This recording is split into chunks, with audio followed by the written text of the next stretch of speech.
Metro Atlanta School District is suing major social media companies claiming they're responsible for students' social media addiction.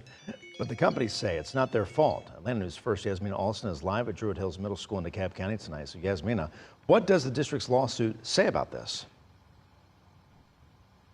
Well, DeKalb County School's lawsuit claims students are spending too much time on social media, and as a result, they've had to spend a lot of money and use a significant amount of resources on the problem.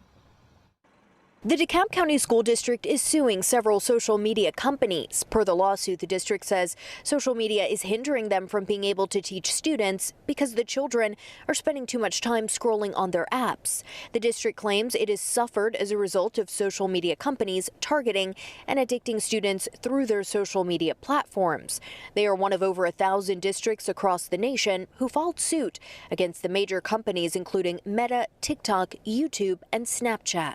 The more time kids spend on social media, the more money these social media companies make. The district's attorney, Davis Vaughn, says DeKalb Schools has spent millions of dollars on pouches to keep phones in, as well as ramping up IT measures to block social media in schools. He also argues studies have shown social media is a cause of anxiety and depression. The district has, unfortunately, had to be on the front lines of trying to combat the problems that social media has caused its students in the district.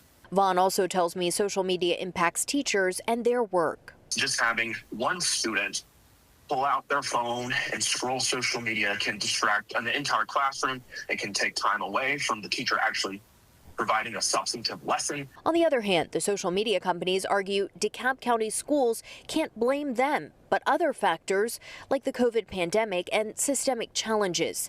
In response, Vaughn says that's their way of avoiding accountability. Meanwhile, DeKalb County residents like Delina Sanders say the parents should also have to play a role. And personally, I would feel like that's something that their parents should be responsible for, making sure that your child doesn't have access to social media during certain hours. And Vaughn says DeKalb County is one of 6 schools selected to represent all of the claims. The first trial is expected to begin next year. Live in DeKalb County, Yasmina Alston, Atlanta News First.